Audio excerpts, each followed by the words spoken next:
Everyone আসসালামু আলাইকুম। আশা করি আপনারা সবাই ভালো আছেন। আপনাদের মাঝে নতুন একটি নিয়োগ বিজ্ঞপ্তি নিয়ে হাজির হলাম। এটা হলো গণপ্রজাতন্ত্রী বাংলাদেশ সরকার মহাপরিচালকের কার্যালয়, যুব উন্নয়ন অধিদপ্তর। এখানে আপনারা এসএসসি পাশ করলে আবেদন করতে পারবেন। যে কোনো বিষয় থেকে আপনার স্কুল, মাদ্রাসা, কারিগরি শিক্ষা বোর্ড, যে কোনো বোর্ড থেকে এসএসসি পাশ করলে এখানে আবেদন করতে পারবেন।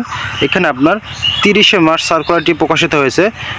দেখতে পাচ্ছেন এখানে আপনার 103 জন লোক নিয়োগ করা হবে, 20তম গ্রেডে বেতন পাবেন। এখানে যুব উন্নয়ন অধিদপ্তরে রাজস্ব খাতভুক্ত নিম্নোক্ত শূন্য পদে সম্পন্ন অস্থায়ী ভিত্তিতে জনবল নিয়োগের নিম্নত্ব ও নিম্নসত্ত্ব জন্মসূত্র বাংলাদেশের নাগরিক ও স্থায়ী বাসিন্দা হতে হবে। এখানে আপনাদের বাংলাদেশের নাগরিক হতে হবে এবং স্থায়ী বাসিন্দা হতে হবে।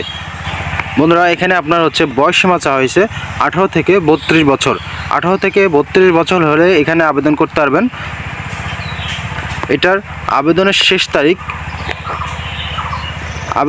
তারিখ হলো 1/5/2026। আবেদনের শুরু তারিখ হলো 2/4/2026। সম্পূর্ণ টেলিটকের মাধ্যমে আবেদন করতে হবে। আবেদনের ফি মাত্র 50 টাকা। 50 টাকা হলে এখানে আবেদন করতে পারবেন টেলিটকের মাধ্যমে।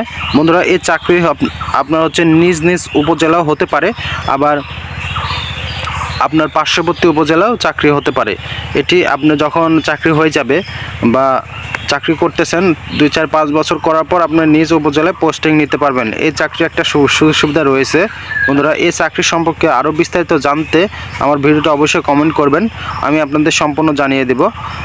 এখানে আপনার